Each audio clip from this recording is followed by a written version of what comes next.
नमस्ते। जय रणछोड़, जय द्वारकाधीश, श्री राधा वल्लभ की जय। हर हर महादेव। હું છું સંદીપ પંડિત, આપનો મિત્ર। આપને ફરી આવી ગયા છીએ એક નવા સફર ઉપર।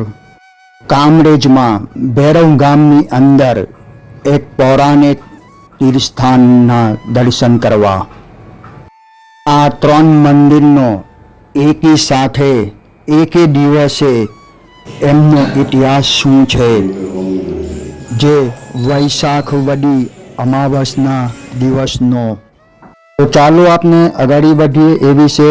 તો સૌપ્રથમ પહેલાં આપ અમારી ચેનલને સબસ્ક્રાઈબ કરી બેલ બટન જરૂર દબાવજો ને કોમેન્ટ બોક્સમાં હર હર મહાદેવ જરૂર લખજો અને અમારો વિડીયો પસંદ આવે તો આગળ ફોરવર્ડ કરજો।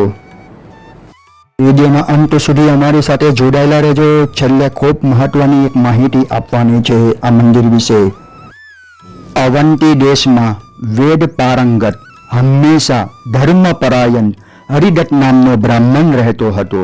તેનો બીજો ભાઈ સોમશર્મા નામનો હતો। તે નાસ્તિક, નિર્દય, અધર્મી હતો। તેમની પાસે અદ્રક ધન હતું। સોમશર્માની રૂપવતી યૌવનવતી પત્ની મરણ પામી હતી। ત્યારબાદ સોમશર્મા બ્રાહ્મણે એક વેશ્યા સાથે લગ્ન કર્યા। જે વેશ્યા કરતી તે સોમશર્મા વેશ્યા સાથે મદપાન અને અત્યંત કામનાનો ભોગ ઉપભોગ કરતો અને દુષ્ટ કાર્યો કરતો। આ જાણીને રાજાએ દુષ્ટ સોમશર્મા બ્રાહ્મણ અને વેશ્યાને પકડી લાવવા માટે સિપાહીઓને મોકલ્યા। સોમશર્મા બ્રાહ્મણ અને વેશ્યા સિપાહીઓને આવતા જોઈને તે પોતાના ઘરમાં આગ લગાડી દીધી। તેથી તે બ્રાહ્મણ અને વેશ્યા તેમાં બળી ગયા। આ ભયંકર કર્મ જોઈ સિપાહીઓ પાછા વળ્યા। ત્યારબાદ તેના બંધુ મહાત્મા હરિદત્તે તેનું ધન તથા જગ્યા લીધી અને તેને ઉદ્દેશીને મરણની ક્રિયા કરી। તે સોમશર્મા અગ્નિથી બળી જવાથી રેપર નીચ જાતિનો થયો અને પેલી વેશ્યા પણ ચીરાયેલી કૂંખવાળી માંસ ખાનારી રેપલા થઈ। પૂર્વ કર્મના યોગે તે બેઉ ભેગા મળ્યા। ત્યારબાદ તે રેપર હરિદત્તને પીડા કરવા લાગ્યો। તેમના 6 પુત્રો તથા 4 કન્યાઓને પણ મારી નાખ્યા। હરિદત્ત બ્રાહ્મણ શોક કરતો હતો કે મારા કર્મની આ શી ગતિ છે।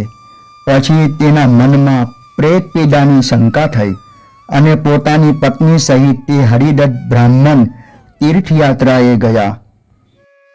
ગંગાજી, ગયાજી, કુરુક્ષેત્ર, પુષ્કરાજ વગેરે તીર્થોમાં 5 વર્ષ સુધી યાત્રા કરી પાછા પોતાની પત્ની સહિત પોતાના ઘરે આવ્યો। ત્યારબાદ તેમને એક પુત્ર જન્મ્યો। તે પણ મૃત્યુ પામ્યો। રેપર તેમનો પીછો છોડતો નથી, તેથી તે બ્રાહ્મણ શ્રેષ્ઠ હરિદત્તને વૈરાગ્યો। ઘરમાં પોતાની પત્નીને મૂકીને તે દેશાંતર ગયો। વિચાર કર્યો કે શ્રીશૈલ પર્વત પર જઈને પ્રાણનો હું ત્યાગ કરીશ। એ પ્રમાણે વિચાર કરી તે બ્રાહ્મણ પૃથ્વી પર ભટકતો ફરતો ફરતો તે તાપી કિનારા પર અહીં આવ્યો। મધ્યાહનના સમયે તાપી નદીમાં સ્નાન કર્યું અને ભીનું વસ્ત્ર નીચોવી બીજું વસ્ત્ર પહેરી ભિક્ષાનું ભોજન કરી દિવસોનો થાકેલો તે અહીં રહ્યો। પછી રાત્રે તેમને સ્વપ્નમાં વેશ્યા સહિત રેપલ પણાથી મુક્ત થયેલો દિવ્ય દેહવાળો દ્વિજોત્તમ સોમશર્મા કહે છે કે વ્રસ્ત નિષ્પિંડના જળથી વેશ્યા સહિત હું પ્રેતપણાથી હું મુક્ત થયો છું અને હે ધર્માત્મા, હવે હું મોક્ષ પદે જાઉં છું। તે અનેક તીર્થોનું સેવન કીધું, પરંતુ તાપીના જળ વિના રેપરપણાથી મારી મુક્તિ થઈ નહીં અને પ્રેત થઈને મેં તારા 7 પુત્રો અને 4 કન્યાનો નાશ કીધો છે. હું તારા વ્રસ્ત પિસ્પિંદના જળથી મોક્ષ પામ્યો છું. પ્રાણીઓને પ્રેતપણાને નાશ કરનારું આ મોક્ષેશ્વર તીર્થ છે. હવે તું તારા ઘરે જા. વેશ્યા સહિત પ્રેતપણામાંથી મુક્ત થયેલો સૂર્ય જેવા તેજસ્વી વિમાનમાં બેસી હું સ્વર્ગે જવીશ. આટલું કહી તે મોક્ષ તીર્થમાંથી સ્વર્ગે જાય છે. આ તીર્થ જેવું મોક્ષ આપવાવાળું બીજું તીર્થ ગણાતું નથી. પછી તે હરિદત્ત બ્રાહ્મણ યશાવિધિ પ્રાંતકાળમાં ત્યાં સ્નાન કરી પિતૃઓની મુક્તિ માટે પિંડદાન કર્યું અને પાછો પોતાના ઘરે આવ્યો અને પુત્રવાળો કૃતાર્થ થયો.